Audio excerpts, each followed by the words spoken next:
मंच पर उपस्थित हमारे साथी बग्गा साहब, doctor Agarwal, doctor Pasi, doctor Sherwal, doctor Mamta, सभी डॉक्टर्स, सभी स्टाफ मेंबर्स, साथियों, सबसे पहले तो मैं पूरे अस्पताल को बधाई दूंगा जो उन्होंने कोक्लियर इम्प्लांट का जो आज शुभारंभ किया है। देखो, देखने में तो छोटी सी बात लगती है पर है बहुत बड़ी।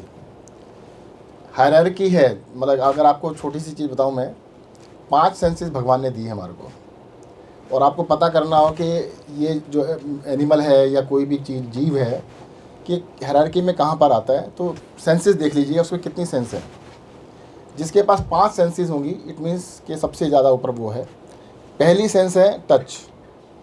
अगर एक सेंस वाला है तो जैसे बैक्टीरिया वगैरह होते हैं आपके सारे, अमीबा होता है। 2 सेंसेस टच के बाद टेस्ट हो जाता है, थर्ड के अंदर स्मेल आता है, फोर्थ में सीइंग आता है, और फिफ्थ इज़ हियरिंग। यानी जिसके पास हियरिंग की पावर है तो आप मान लीजिए बाकी 4 तो है ही, टेकन फॉर ग्रांटेड। ऐसा कोई भी जीव नहीं है जिसको सुनने की ताकत भगवान ने दी हो और वो देख ना सकता हो। आंखें पहले मिलेगी और कान बाद में मिलेंगे। तो यानी जो ये लैडर्स बनाई गई, सबसे ऊपर हियरिंग को रखा गया। तो हियरिंग सबसे इम्पॉर्टेंट है, सबके पास नहीं है। मतलब जितने भी जीव हैं सबके पास नहीं है। मैं कहता हूँ फ्रैक्शन में ऐसे जीव हैं जिनके पास हियरिंग की पावर है। और हियरिंग को बहुत इम्पॉर्टेंट है हमारे जीवन के अंदर। जैसा भी डॉक्टर साहब ने बताया कि अगर आप सुन नहीं पा रहे हैं तो सुनने के शक्ति ना होने से तो आपकी बोलने की शक्ति भी ख़त्म। अगर सुनेंगे नहीं तो बोलना भी नहीं होगा। तो सुनना बहुत ज़रूरी है। और मैं तो कहूँगा जैसे अभी बताया गया कि न्यू बॉर्न जितने बेबीज़ हैं उन सब का चेकअप अस्पताल से छुट्टी होने से पहले होना चाहिए। एक बार घर चले जाते हैं, माँ बाप को तो सालों नहीं पता लगता कि बच्चा सुन नहीं रहा है, क्योंकि माँ बाप वैसे ही बहुत खुश होते हैं कि भाई बच्चा है। उनको लगता है हमारे को रिएक्ट कर रहा है, वो अपनी दुनिया में होता है, उनको लगता है रिएक्शन मिल रहा है। तो ये बहुत ही ज़रूरी है कि इसके बेसिक प्रोटोकॉल्स बनाए जाएँ और बेसिक सिंपल सा इंस्ट्रूमेंट हो। बेसिकली कोई भी हेल्थ केयर वर्कर या जैसी भी हो चेक कर ले। और इसका मैं कहूँगा कि जो आपकी टीम है एक सिंपल प्रोटोकॉल बना के दें, इसको कंपलसरी करेंगे सभी जगह अस्पतालों में कि भाई छुट्टी करने से पहले आप इसको चेक कर लीजिएगा। सेकंड बात यह है कि अगर आपको डिटेक्ट हो गया कि हाँ जी इसको हियरिंग की प्रॉब्लम है, तो अब ये नहीं है कि प्रॉब्लम बस पता लगना ही ख़त्म हुआ, ये नहीं है। मेरा ये मानना है अगर पता लग गया कि इसको सुनाई नहीं देता है और वो क्यूरेबल है, अगर आप कॉक्लियर इम्प्लांट लगा सकते हैं और वो ठीक हो सकता है, तो फिर 100% को लगना चाहिए। देखो, 2 चीज़ें होती हैं। आप कुछ को लगा दीजिएगा, तारीफ़ ले लीजिएगा। तारीफ़ तो तब भी होगी, एक को लगाएंगे तो भी तारीफ़ होगी। सबको लगाएंगे तो हो सकता तारीफ़ कम हो। क्यों? आप सबको टारगेट कर रहे हैं ना, तो उसमें तो कहते 2 रह गए। पर मैं कहता हूँ कि सबको टारगेट करना चाहिए। एज ए गवर्नमेंट का फ़र्ज़ है सबके लिए। ऐसा नहीं कि हम 1 को चूज़ करें, 2 को चूज़ करें, 10 को चूज़ करें, 100 को छोड़ दें। सबको करें और सबको ठीक करने की कोशिश करें। एग्जाम्पल मैं एक छोटा देता हूँ। जैसे मोहल्ला क्लिनिक बना रहे हैं हम लोग, हमारे लिए बहुत आसान था। हम कहते 100 मोहल्ला क्लिनिक बनाएंगे, और 100 हमने 1 साल में बना दी थी पहले, और उसके बाद हम अवार्ड ही लेते रहते बस कि हमने देखो अवार्ड ले रहे हैं। हमने कहा 1000 बनाएंगे। अब 1000 बनाएंगे तो सबसे पहले मीडिया वाले क्या पूछते हैं, 1000 पूरे नहीं हुए जी। मैंने 500 तो हो गए। कहते नहीं भाई 1000 पूरे नहीं हुए। मैं कोई बात नहीं, 1000 भी पूरे करेंगे।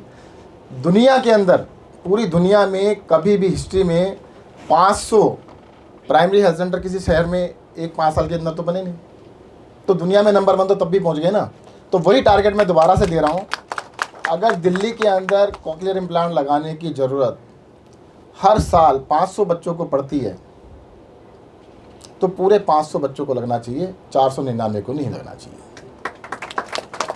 क्वेश्चन पूछेंगे लोग कि भाई आपने कहा था कि 500 को जरूरत पड़ती है, 500 को नहीं लगाया आपने 490 को लगाया। तो मैं कहूँ 500 को लगाएंगे।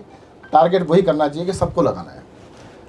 आप देखो इसको ना, आजकल हमें इस तरह चलना पड़ेगा जैसे आपके पास अभी डॉक्टर साहब ने बताया, डॉक्टर नेहा ने, कि 2 से 3 घंटे लगते हैं इसको ऑपरेशन करने में। तो मैं तो चाहूँगा चाचा नेहरू अपनी कैपेसिटी बिल्ड करे कि 1 साल के अंदर, पहला साल है आपका और उसमें लगभग 2.5 महीने निकल भी गए हैं, तो 100 का टारगेट ले लो। अब आप ये मत डरना कि 100 का टारगेट तो बहुत बड़ा है। देखो, टारगेट वही रखना चाहिए जो अचीव करने के लिए सोचने में पहले डर लगे। अगर आपको डर ही नहीं लग रहा है, सिर्फ टारगेट ही छोटा रखा है, तो मैं कहूँगा कि 2021 के लिए आपका टारगेट 100 पेशेंट्स को कोक्लियर इम्प्लांट लगाने का होना चाहिए। चाहे आपको दिन में काम करना पड़े या रात में करना पड़े, जैसे भी करना पड़े उल्टा करिएगा। मैं एक टारगेट छोटा सा शेयर करता हूँ आपसे। हमने इस बार ही टारगेट लिया, यमुना नदी साफ़ करेंगे। पब्लिकली डिक्लेयर किया है, मैं यहाँ पर भी डिक्लेयर कर रहा हूँ, आपने मुझसे पूछा नहीं है, फिर से डिक्लेयर कर रहा हूँ। यमुना नदी को इस टर्म के अंदर हम साफ़ करेंगे। इलेक्शन से पहले भी मैंने बोला था, सीएम साहब ने भी बोला था। 1 साल बर्बाद हो गया कोरोना की वजह से। तो जब हमने फिर से रिव्यू किया कि भाई अब तो 1 साल कम हो गया, तो अब कैसे करेंगे, 5 साल में हमने करना था, तो आपने रिवाइज़ किया टारगेट, अब हम 3 साल में करेंगे। जो 5 साल में करना था, अब बचे हुए 3 साल में करेंगे, ताकि 1 साल पहले पूरा कर दें। तो यही मैं टारगेट आपको कह रहा हूँ कि आप 100 कॉकलियर इम्प्लांट लगाने का टारगेट लेके चलिएगा। उसके लिए जो पैसे की ज़रूरत होगी वो हम दे देंगे। ये मैं कह सकता हूँ कि जो बच्चों को लगाना। दूसरी बात, मुझे लगता है हमारे को जो परचेज़ है ना, वो बल्क में करनी चाहिए। अभी मैं डॉक्टर साहब से बात कर रहा था, बताया गया कि कॉकलियर इम्प्लांट 5 लाख रुपये का मिलता है। तो जितने भी, जैसे LNJP है, चाचा नेहरू है, या कोई और भी हमारा अस्पताल है, मिल के ले लो ना, एक बारी मिल के एक रेट कॉन्टैक्ट कर लीजिएगा, और उसमें मुझे लगता है वो 5 लाख वाला 2-2.5 लाख रुपये मिल जाएगा आपको। अननेसेसरी में किसी कंपनी को इतने पैसे देने का क्या फ़ायदा। वही चीज़ आधे रेट में भी मिल सकती है। अगर आधे रेट में लेंगे तो दुगने बच्चों को लग जाएगा उतने ही पैसे में।